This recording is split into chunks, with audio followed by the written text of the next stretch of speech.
This Steve Jones Show podcast is now loading.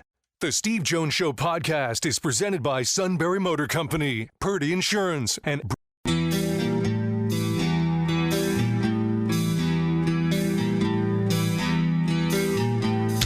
bringing you an in-depth look at Penn State sports and more. This is the Steve Jones Show on News Radio 1070 WKOK. The Steve Jones Show is presented by Sunbury Motor Company, Purdy Insurance, and Brewers Outlet. Now from the Sunbury Motors Studio, here's Steve Jones. And the half hour brought to you by Sunbury Motors, 4th Street in Sunbury. Sunbury Motors Kia. Routes 11 and 15 in Hummel's Wharf. And online at sunburymotors.com. Ford, Kia, Hyundai, the best in new inventory. Great pre-owned inventory with the Sunbury Motors guarantee. Terrific service department that backs it up every step of the way. And we're talking about quick lane inspections, routine, difficult. They handle it all at Sunbury Motors, 4th Street in Sunbury, Sunbury Motors Kia, routes 11 and 15 in Hummel's Wharf, and online at sunburymotors.com. Neal Coolong now joins us, the outstanding one. Sir, it is always a pleasure, and you know I mean that. Thank you so much for your valuable time. The pleasure is all mine, as always. Thank you for having me. The Steelers, in a lot of ways, that was a dreadful performance. In junior high, if the ball hits the ground on a kickoff, it's live. Is there any particular reason a professional did not know that and just walked away? I think my favorite part of it was seeing Caleb Johnson jog off the field while four other guys are rushing like firemen to the fire. Exactly. He's perfectly in the end zone. No, there's no excuse for that. You can talk about coaching as much as you want. I understand that it is something that coaches should reiterate and make sure that people are perfectly clear on. We don't know whether that happened or not. What we know is a bunch of Joe Sweat Sox watching the game on the couch know that that's a live ball. Yeah. I like to think Caleb Johnson got the message at some point in his career that would be a live ball. Or at the very least, there needs to be a specific reason why it is that you're not at least checking the ball. You know, it's almost like he heard a whistle or something. I mean, I don't – there's no explanation for it. There's no excuse for it. He screwed up pretty badly, and it's going to, severely damage his ability to get on the field the rest of the way. Not that he was getting much anyway. I was led to believe the team felt a little bit more about him as a running back going into this season than what we've seen through two games, even prior to the kick return mistake. Kenneth Gainwell clearly is a much bigger factor for them than Caleb Johnson is, and Jaylen Warren is the guy that they just gave a contract extension to. So you would think if Johnson was held in high regard prior to that, we would have seen it a little bit more, but clearly this doesn't help him. And it's something that, knowing the fans in Pittsburgh, it's going to stick with him for the rest of his career, right? Regardless of what direction it goes. You're going to hear about it. But a pretty brutal mistake and something that it really just swung the game completely in Seattle's favor, and it somehow managed to get worse after that, too. So really a rough performance overall, highlighted by a pretty terrible and regrettable mistake from rookie running back. Yeah, look, any high school or college coach will tell you that if you're battling to get some playing time, show us what you can do on special teams. Give us a reason to keep playing you and give you a closer look. And he didn't take advantage of it. Now, to put it mildly, he definitely did not, and that was the opportunity that he had. I mean, you look at Mike Tomlin, Danny Smith, their affinity for running backs returning kicks has been pretty obvious, certainly in recent years. It's a position, your third running back, it's a position that certainly is not going to see the ball much on offense. And if they can't chase kicks down, a guy like, Jalen Samuels, the guy that was kind of popping in my head recently, a 5th-round draft pick, got a few carries here and there throughout his career, but he was a special teams player, not a return man. He chased kicks. Did a fairly decent job of it as well. He's stuck on that roster largely because of his ability to do that. Johnson, I am sure it was laid out to him at some point that this is probably going to be something you're going to want to get used to as a rookie. And at training camps in the past, I've seen Danny Smith operate a very detail-oriented guy, even more animated during training camp than he is on the sidelines during the regular season. I have a very tough time believing that they did not go over scenarios with every kick returner, especially with the rules having changed. But the rule that didn't change was that that's a live ball. I mean, it's really there's no excuse, and I'm sure he'll hold himself accountable to that as we continue to go forward, just like he did after the game and like he did in the locker room the other day. We all know he made a mistake. It obviously was a pretty damaging mistake for the team in the moment. But yeah, you've got to be able to, as a 3rd-string running back, you better be able to play special teams or you're not going to be there. That's the situation that he's in now, and even that spot is going to be tenuous considering he can't return. So I don't know what else they're going to do with him, but it makes his roster spot pretty open. I don't think they're going to cut a 3rd-round draft pick, but this is the type of thing that will have an impact as they shape their roster next season too. So away from that now, because it was a pivotal play, but it was still one of those like, geez. But when they run in the direction, opposing teams, of T.J. Watt, normally in general it's handled. But when they run to the other side, it seems in general it's not being handled. Why? I don't really understand. And I've said this for years. It's you can't run away from Watt and block him with minimal protection, which is to say a tight end, in some cases, giving a chip and climbing to another level to get a play going away from him.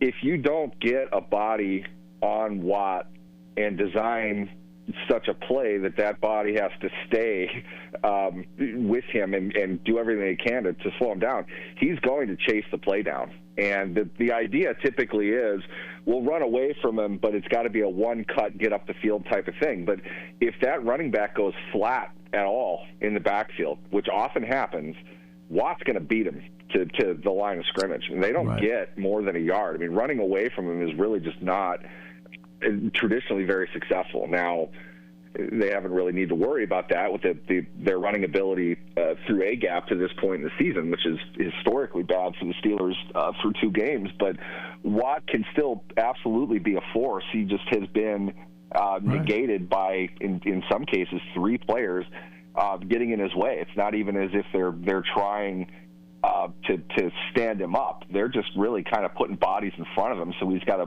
work through 3 people to be able to chase a play down. But a lot of plays we've seen to this point, and probably all with the exception of maybe 2 or 3 tackles for loss from the Steelers at this point, have come from Watt chasing something down on the backside. So it's a strategy that I've never really been quite sure why teams kind of engage in, and that this stands out in my mind, and this is probably just my own selection bias, but it's one the Cleveland Browns have instituted for a long time. And if you look at Watt's numbers against the Browns, he's the greatest defensive player who's ever lived. He's torn that team apart, and a large part of it is just because they don't seem to want to give him the kind of attention and kind of respect a player of his caliber should have. But we have seen him pretty minimized over 2 games, and a large part of it is they're able to get away pretty easily up front in the front 7, taking guys hat on hat. In some cases, they put 2 guys out to double team a player, oftentimes Keanu Benton in the middle, and you wonder if he's spying on the quarterback or whatever. But it honestly seems to me like the linebackers aren't moving. They're not attacking gaps. They're not getting after things in the run game. And that's leaving guys to just kind of block wherever they are. And it seems like they're going to load up on Watt because there's nobody else coming in to attack. And the offense has this 7-on-6 advantage that they're taking care of and running quite successfully through 2 weeks. It's clearly a problem, one that I would imagine the Steelers would love to see the Patriots just ignore and try to run away from Watt, block him on the backside with a tight end all throughout week 3, but I don't think that's going to happen. No, I don't think it's going to happen either. Offensively, look, you have to play defense to your offense and offense to your defense. I feel like the Steeler defense so far has played in such a way where the offense now feels an incredible pressure. They got to put up points on every single drive, and I don't think they have enough horses to do it. What's been your thought on how they've played? It's been kind of typical of what we've seen from the Steelers over the last 5 years, and the same recurring themes come up. You don't have playmakers. You're not making enough explosive plays.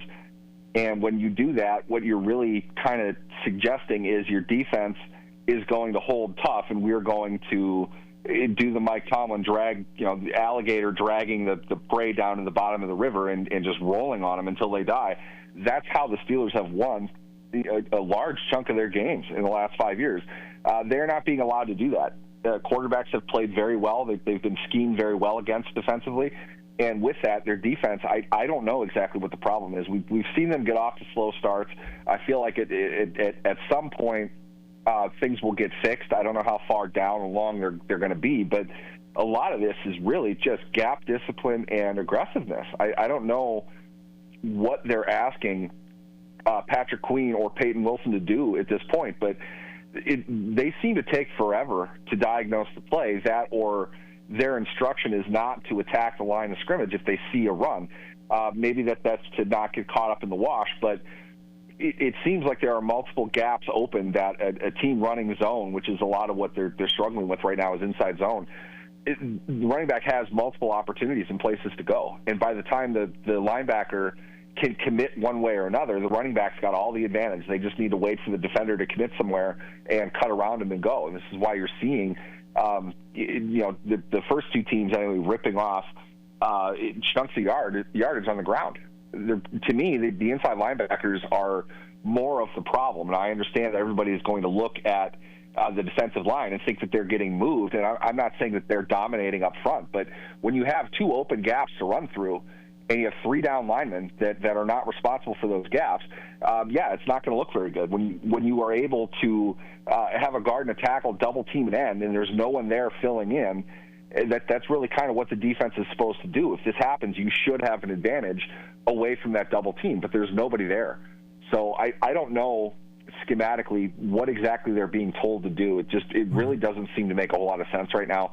And judging by the tone of Mike Tomlin's press conference after the game as well as earlier, it seems like something that he's noted quite a bit. And, I don't want to say we should expect to see something different because, frankly, I said that last week. It's getting a little long in the season, even after 2 weeks, to be making these glaring mistakes and glaring errors within the basic schematics of their front seven. And it's going to continue to be a problem because, really, the team that they're playing is this Sunday.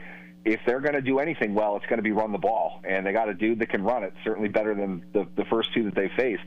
So this is the ultimate challenge for them now. It really is kind of put up or shut up time. I don't want to ignore the fact that they are 1-1, but it took a lot offensively for them to get to that mark. And if you're looking at what offensively Pittsburgh is going to need to do to get that defense off the field, they've got to be able to run the ball themselves, and they need to be able to make more plays down the field. To flip the field, kind of, control possession as best they can because they don't really have playmakers. Do what they can to make sure the defense has some support and doesn't have to get gashed on the ground the entire time. I really think this is more of a hand feeding the horse kind of situation. The defense has to be able to get off the field to give the offense a chance to find a rhythm, control the clock a little bit more, and be able to get a lead and sit on that a little bit better than they have been. I will say this, though.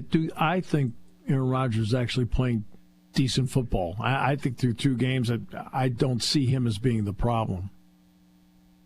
I don't have any issues right now with how Aaron Rodgers is playing. I have not seen Aaron Rodgers make a glaring mistake.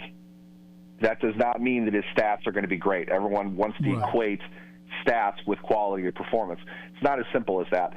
In case you didn't notice, Aaron Rodgers is not the one that cut off what would have been a touchdown pass, flipped the ball up in the air and to the defender's arms in the end zone. He clearly was not happy with what Calvin Austin did in that play because Calvin Austin screwed up. That was a big mistake, and they paid a price for that. We're not talking about that nearly as much as we're talking about Caleb Johnson, but Calvin Austin, got an earful from Rodgers, and I'd imagine they're talking about it on the tape as well. It's things like that. It's operational mistakes you can't put on the quarterback. As far as Rodgers on that play, he's out on the move. He made a good throw. I will never know, but just from the camera angle that we can see, I think Freiermuth catches that ball. But Austin absolutely should not be where he is. They would not draw up a play to have two players that close to each other. It's a mistake. One's supposed to be at the front of the pylon, not in the end zone. The other one's supposed to be mid-level depth to give your quarterback the right window to throw to and to not draw everybody into one area and basically, kind of play 500 with it. Austin, he wasn't open, and he brought himself into the lane for Freiermuth. That's an offensive mistake that Austin made. It's not an interception for Aaron Rodgers. At the end of the game, Rodgers is bombing the ball down the field because they have to. They're down a bunch, and they don't really have much of a chance. The second interception doesn't matter. So you look at those two throws, statistically it doesn't make him look very good, but they're not forced errors on him. He did what he was supposed to do, in my opinion, with every throw that he's made up to this point. And he's made some great ones, too. He might have missed a little bit on one or two of them, but I wouldn't penalize him a whole lot. I think you're getting excellent quarterback play overall. You're not going to get, elite level Patrick Mahomes style quarterback play out of Aaron Rodgers at this point. But as far as his feel for the game, his feel for the offense, he's doing the things he needs to do right now. And let's also give credit to Seattle's secondary. I thought did a phenomenal job in that game. That Josh Jube kid is incredible. I can't believe that he was an undrafted player 4 years ago, cut and signed by Seattle. He's a really, really good player, and he locked the Steelers down by and large. And Woolen also did a great job on DK Metcalf. He was playing him most of the game. Very competitive, heated battle between the two. And Metcalf in 2 games now hasn't really done a whole lot. So I don't think Rodgers is getting a ton of help. Offensively, they need to find a way to get these receivers open a little bit more consistently than they have been. If it were me, the challenge, I would challenge the offensive line last week. This week, to be honest, I'm going after the receivers more. They're not making plays down the field. It's largely lost outside of a couple excellent throws that Rodgers has made. The penalty, the free play ball that he threw, I think it was on the first drive to Freiermuth, that was one of the best throws we've seen from Aaron Rodgers at any point in his career. Right. And the fact that Freiermuth dropped that ball was just deflating. It's like, oh, my God, you've got to make that play. Just an incredible throw to the point where it's like, I don't know if Freiermuth even expected the ball to be coming his way. And there it was. But it's missed opportunities. It's things like that stacks up. You can't put that on the quarterback at this point. I think Rodgers has done above and beyond what you could have thought he was going to do going into the season. And he needs to drag guys kicking and screaming with him moving forward if the offense is going to have any kind of a chance. I feel like based on the matchup, this is one of those games that I think the Steelers need to win. It's a game they need to win against an opponent they don't ever seem to beat. It doesn't matter who's coaching it. It doesn't matter where they are. I will say this. I have more confidence than I would have if it was Mitch Trubisky going up against a Bill Belichick defense. But you're going to get a very tough, very aggressive performance from a Patriots team that's really kind of figuring things out. The one thing they're going to be able to do, though, is play fundamental football. And if I were Mike Vrabel, the only thing I'm doing this week is emphasizing discipline and control in the ground game. We're going to suck the air out of the ball in this game and just run it down their throat and control it the entire time. So to me, there's reason to believe that we could look at something like a 20-10 complete blowout from the Patriots on this. Just simply in the fact that the Steelers have not even come close to passing any sort of test against a rushing offense to this point. And the Patriots, in Ramondre Stevenson, have a great opportunity to run the ball very well. Drake May played, I think, maybe his best game as a pro last week. Did a lot of really good things in that game. If you watch him, he's getting a lot better. Very impressed with him to this point. I wasn't sure about him, to be honest. He's exceeded my expectations to this point, and he's going to continue to build on that. This is a tough matchup. I don't want to hear anything about the Patriots not being a good team. This is a very difficult matchup for the Steelers, and right now, I mean, the Steelers are 1.5-point favorites on the road. I'd take that, to be honest with you. I don't like their chances on the road in a team that really things are going to get a lot worse if they lose this game. I know that. It doesn't mean that the season is over, but it's going to be ugly if the Steelers lose this game. They're not going to play really well and lose to the Patriots. In my opinion, it'll be the Patriots really just kind of lean on certain things that the Steelers still can't do, and they'll walk away with a pretty easy victory unless Pittsburgh can bring a little bit more intensity and try to change things up a little bit and make a few plays on offense. Yeah, and I know that he's lost some reps of late in the backfield, but I'd still be aware of Travion Henderson. So that's just me. All right. They both could have 100 yards for all we know.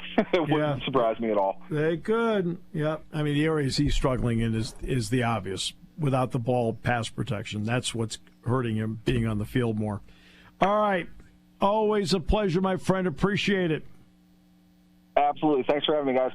Half hour brought to you by our good friends at Sunbury Motors, 4th Street in Sunbury. Sunbury Motors Kia, routes 11 and 15 in Hummel's Wharf, and online at sunburymotors.com on News Radio 1070 WKOK. Party time, game time, or just fun time. Doesn't matter what time it is because it's Brewers Outlet time. The beverage supermarket has the area's largest beer selection. Imports, microbrews, ciders, and domestics. Pick from over 100 ice-cold 12-packs and dozens of 24-ounce singles. Soda, snacks, hot sauces, fresh roasted peanuts. Make it one-stop party shopping, and don't forget the pickle bar. So whatever you're celebrating or just doing it up, Brewers Outlet, Reagan Street, Sunbury wants to see you. And thank you for your years of patronage. September means the return of football, everything pumpkin spice, and the September Serrano sale at Sunbury Motors Kia. Wanna see ya in a Kia. Sunbury Motors Kia. That's right, the September Serrano sale is on, and SMC has 10 2025 Kia Sereno turbo models with $1,000 in Kia Finance bonus cash and as low as 0% APR financing for 48 months. The 2025 Kia Sereno hybrids have as low as 0.9% APR for 48 months with an additional $500 in Kia Finance bonus cash. And Sunbury Motors Kia has 2025 Kia Sereno S all-wheel drive models starting at just over $35,000. Remember, every new Kia comes with a 10-year, 100,000-mile limited powertrain warranty. It's a September to remember. The September Serrano sale at Sunbury Motors Kia on the Strip in Hummel's Wharf and at sunburymotorskia.com.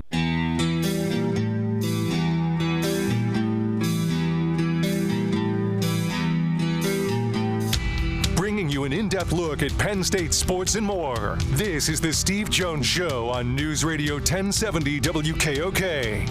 The Steve Jones Show is presented by Brewers Outlet, Sunbury Motor Company, and Purdy Insurance.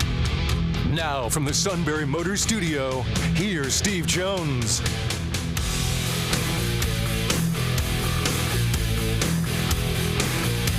Half hour brought to you by Purdy Insurance, Market Street in Sunbury. Go to purdyinsurance.com. Auto, home, light business, boat, motorcycle, RV. And remember, starting October 15th, Medicare open enrollment. I know I'm going to turn to Steve Engel just to make sure I'm on the right track with that. It's one of his many areas of expertise. And it's all at Purdy Insurance, Market Street in Sunbury. Go to purdyinsurance.com. All right. So here we are. This is the bye week for Penn State. They were off yesterday in terms of practicing. They did a lot of work themselves yesterday. Monday's always an important day for getting something done. If you can get the work done on your own, it really makes the rest of the week better. Well, they'll get back in the practice field today, and then they will tomorrow as well. Do some brief stuff on Thursday, then they're off Friday and Saturday completely, and then a walkthrough on Sunday. So, so that is the game plan. Now, Oregon's getting ready for Oregon State. By the way, you're no longer, I don't know what they call it now. You can't refer to it as the Civil War any longer. I'm not sure what they call it. So, do you know? Let's see. I'll have to look it up. See what it's called now. Let's see. It used to be called the Civil War, and then it's like, you can't do that anymore. Okay. Fan color to wear for game at Autzen. I guess the game's at Autzen. I guess it's not in Corvallis. Google says it does not have a new official name yet. Well, that says it all. Let's see. Trent Bray is the Oregon State head coach. And they asked him about whether the game has lost its intrigue. And, of course, Bray grew up in the Pacific Northwest. And he was part of the, quote, feud as a player on the field and so forth.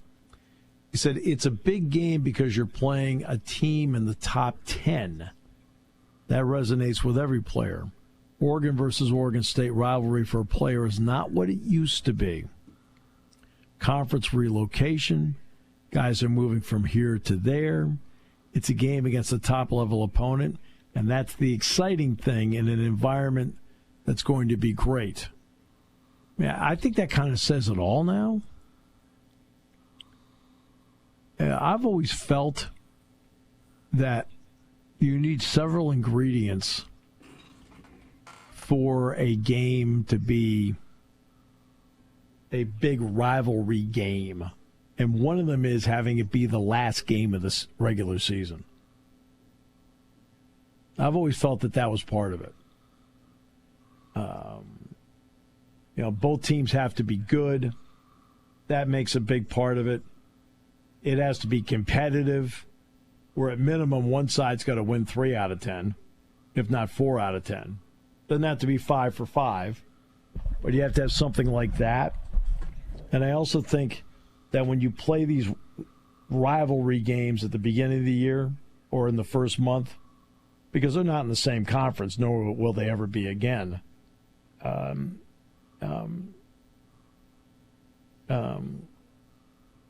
So, did you agree with that? Most definitely. Because I think Selinsgrove and Shikellamy make a big deal out of the rivalry, and it's not even the last game. No, and I don't think anybody other than right now. I think Bloom and Central's the last game of the year, and Shamokin Mount Carmel's the last game of the year. But most of the rivalries around here anymore aren't the last game of the year, and honestly, for the same reason. The conference and division realignments. Sometimes the schedules don't match up anymore. Yeah. But honestly, my entire life, Selinsgrove Shikellamy has never been the last week of the season. It's actually later now than it used to be when I was a youngin'. It used to be the third or fourth game of the year. Yeah, see, for us, it was always our crosstown rival against a high school that no longer exists. But we had 2 high schools in our town. And so it was Enrico Fermi High School, and we were Enfield High School. So that was always Thanksgiving morning. I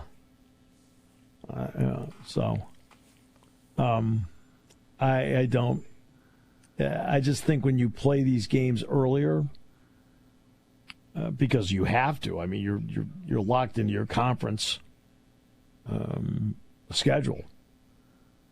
So, and it's nice that they're still playing it, but that's about where it is. It's nice that they're still playing it. The Apple Cup is early too, isn't it? It's this weekend. It's this week too? It's this weekend, yep. Yeah. So I just don't. I mean, you can kill rivalries even in your own conference. And what do I mean by that? Well, it used to be the last game of the Big 8 season was Oklahoma-Nebraska. Well, then when they went to the Big 12, they put them in different divisions. And when you're in different divisions in a conference, somebody has to rotate off the schedule. Well, suddenly Nebraska and Oklahoma were rotating off the schedule. And the game was being played in the middle of the year, not at the end. I mean, even in your own conference, you can kill the rivalry. Imagine explaining to the youth today that Oklahoma-Nebraska was a huge game. I know. When's the last time they even played? Yeah. Oh, geez. 2010 would be my guess.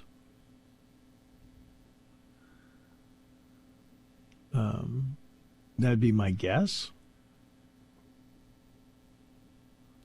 2010. But now you have, for example, so let's go back to 2010. Iowa-Rutgers is now a conference game. Let's stay 2010. Texas Tech and Utah, now it's a conference game. Maryland's playing Wisconsin this week. Well, now that's a conference game. Syracuse is playing Clemson this week. Now that's a conference game. See what else we have here. Oregon's playing Oregon State. Now that's a non-conference game. Auburn's playing Oklahoma. That is now a conference game. This is all compared to 2010. 2010 isn't that long ago. Nebraska's playing Michigan. Now that's a conference game. Let's see. What else do we have here? I'm just scrolling through. Boom, boom, boom. Nebraska and Oklahoma did play in 2023. Or 2022, my bad. Yeah, as a non-conference As a non-con, game, yeah. West Virginia's playing Kansas. Now that's a conference game. South Carolina's playing Missouri. That is now a conference game for both teams. All right, neither one was in the SEC in 2010. Let's see. What else? Illinois, Indiana, that's always been a conference game. Washington's playing Washington State in the Apple Cup. Now that's a non-conference game. After being the last game of the regular season, the Apple Cup for decades. Now they're going to play at Martin Stadium in Pullman on Saturday night, and that's a non-conference game. Arizona State's playing Baylor. That's a conference game. Here's the really good one. Virginia's hosting Stanford. That is a conference game.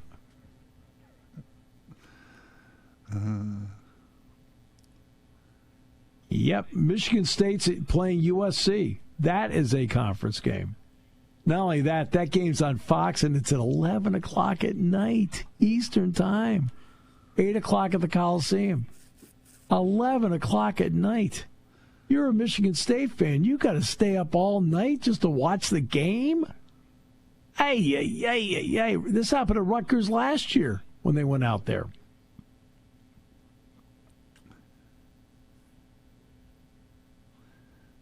What's it? Is it?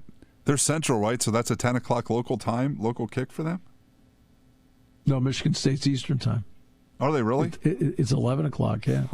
Michigan State's in Eastern Time, just like Rutgers. Oh.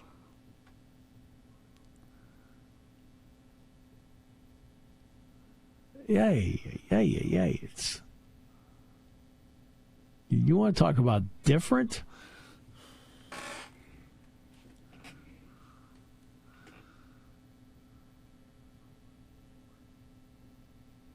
I mean, this is from 2010, Todd. I didn't pick the 1980s. I didn't pick the 90s. I picked 2010.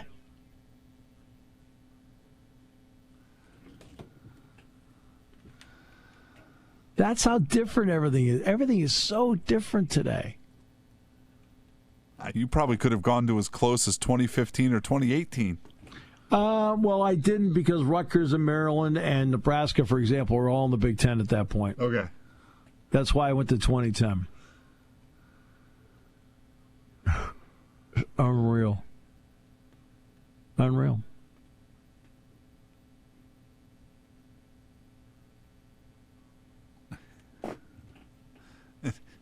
I still don't think it's done yet. Oh, I think the end of this decade, the door is open to more movement. Because that's when the TV contracts start to run out, or the new TV contracts are beginning to be negotiated. If the ACC continues to struggle, if people don't think North Carolina, Clemson, and Florida State are going to try and go somewhere. I mean, financially, you got to go where the money is. You know, and I know we talk a lot about money, but we have to. I mean, if you don't talk about it, it's the only way to give some people perspective as to why something's happening. And I mean, the money part, every single year goes by, if you're a Big 12 or an ACC team, financially you fall further behind. So let's just go through the basics. Penn State versus Florida State. Okay? Just on the basics. Penn State's TV deal is going to average about $75 million or, plus or minus over the next 5 years per year. Okay, the ACC deal is going to be anywhere from 36 to 44 million. You're losing there. Penn State just signed its deal with Adidas. It looks like it's going to be potentially a $30 million a year deal. What the heck is Florida State getting from Nike? They're not even in the same realm. Not even the same realm. Okay? Learfield. I can tell you right now, Learfield is not paying even remotely close what Playfly is paying Penn State. Not even close. So those are 3 deals right there where I'm using Penn State as an example and using Florida State as an example. And in all 3 areas, Florida State doesn't just miss. Financially, there is a huge gap to the point where it's a chasm.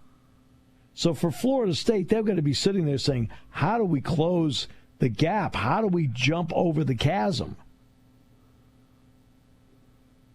And staying where they are is not going to do it. Now the question is, do people want them? Right? I mean, you have to be wanted as well. This has always been the suits issue. All right. What? Well, I think somebody will want those 3. I don't know about the rest of them. I don't know. Hey, being in Florida helps. But you also have to make important decisions as a conference. Number one, whomever you bring in you have to bring in somebody that's going to give everybody more money. So I'll go back to the old argument I used during all this expansion where I told you Florida State was not going anywhere. In this, I've always mentioned the end of the decade's different. But I said the entire time Florida State and Clemson were not leaving the ACC right now. Remember? I said that over and over again. You don't know what you're talking about. Yeah, I do, only because of the common sense part of it. There was no sense in bringing them in. If Oregon and Washington, which both have great value, entered the Big Ten for half shares, you're not going to give a full share to Florida State right now. You're not going to. Why? Because you can't take money away from the existing schools. Right now, let's do pre-Oregon, pre-Washington. And really, you can really lump them in right now because their money doesn't count on the full share. So right now, you're dividing your TV money 16 ways. anybody that comes in has to have the ability to take $75 million a year and at minimum make it $80 million a year for everybody, including them. Right? When Penn State came in, everybody in the Big Ten got more money. When Nebraska came in, they were able to add the Big Ten championship game. Everybody got more money. When Rutgers and Maryland came in, more TV sets in the Big Ten footprint, everybody got a little more money. They brought in USC and UCLA, everybody got more money. That's why there was a 6 to 7 week delay in announcing the TV contract. In fact, it was longer than that. They're going to do it Memorial Day weekend. So it was 2.5 month delay because now they had USC and UCLA in the mix and they redid the contract. Everybody got more money. Whenever you add somebody, it has to give everybody more money. It can't take away from everybody in the league. Suddenly we're gone from 1/16 of a share to 1/17. You can't do that. There's no logic to that at all. Zero. No logic. Hey, we got the Florida market. Does everybody get more money out of it? Okay? You can't just do it, and now we're dividing everything by 17 instead of 16. Can't do it. And you have to be able to add that kind of home run value where the TV contract increases by enough to not only cover you, but give everybody else a little more too. You don't want to add somebody and break even.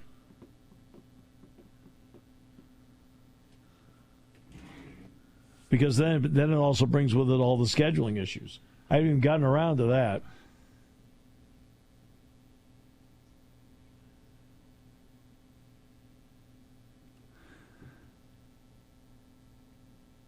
At least they're not cross-country trips, right? Let's see. What am I doing here? I've got UCLA coming up, and then, of course, at some point, Penn State's playing it in basketball at Oregon and Washington this year. So I've got 2 cross-country trips. In fact, somebody asked me I set up dinner for everybody at Mastro's in L.A. 2 weeks from Friday. I figured I better do it now. All right? And somebody said, oh, you know the good restaurants there. I said, you know what? I said, this is the 3rd time in a year I've been to Los Angeles. In fact, when it's all said and done, I think in the past year I will have spent 12 days in Los Angeles just for the job. I mean, I wasn't there for any other reason. Thursday, Friday, Saturday for USC, Thursday, Friday, Saturday for this one coming up, and 6 days for that trip to USC, UCLA in February last year. So I'll spend 12. I'm going to end up in one calendar year spending 12 days in L.A. We made the joke last year you might have to pay Minnesota taxes. I'd rather do that than pay California taxes. Oh, man, I tell you right now, I probably shouldn't have said that. If Gavin Newsom finds out, I might be in big financial trouble here. Excuse me, if you spend more than 11 days in the state of California, you have to, oh, no, no, I'm not paying that. It would have to be on the app. Yeah. So, I mean, but that's, that's the West Coast part. Now, I haven't gone to Oregon and Washington yet, but I'm going to go to Oregon and Washington this year for basketball, and then I've got to go to Washington next year for football. So in a calendar year, I'll be twice in Seattle, once in Eugene.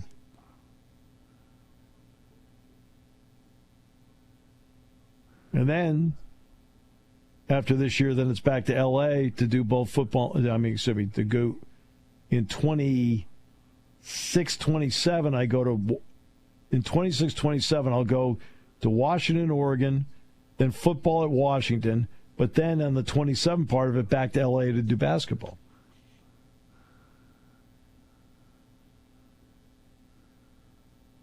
Then I'll go to Oregon in 27. And on the 28 part, go back to Oregon and Seattle.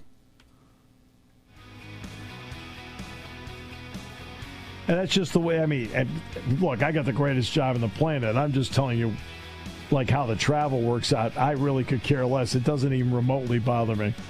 Marriott points, baby. You got that right, baby. We are closing in on Lifetime Platinum Elite, pal. we are closing in. You could have 10 years of 50 nights or better. Well, I've got 9 years down, and I got 6 nights away. We're getting there. We're close. Do they just say your name like you're Norm from Cheers now when you walk in? Is that what the platinum status is? Mr. Jones, welcome back. Good to see you. How are you? Fist bumps for everybody. He's back. By the way, on the 4th floor, I know where it is. 4th floor is where the concierge lounge is. Thank you.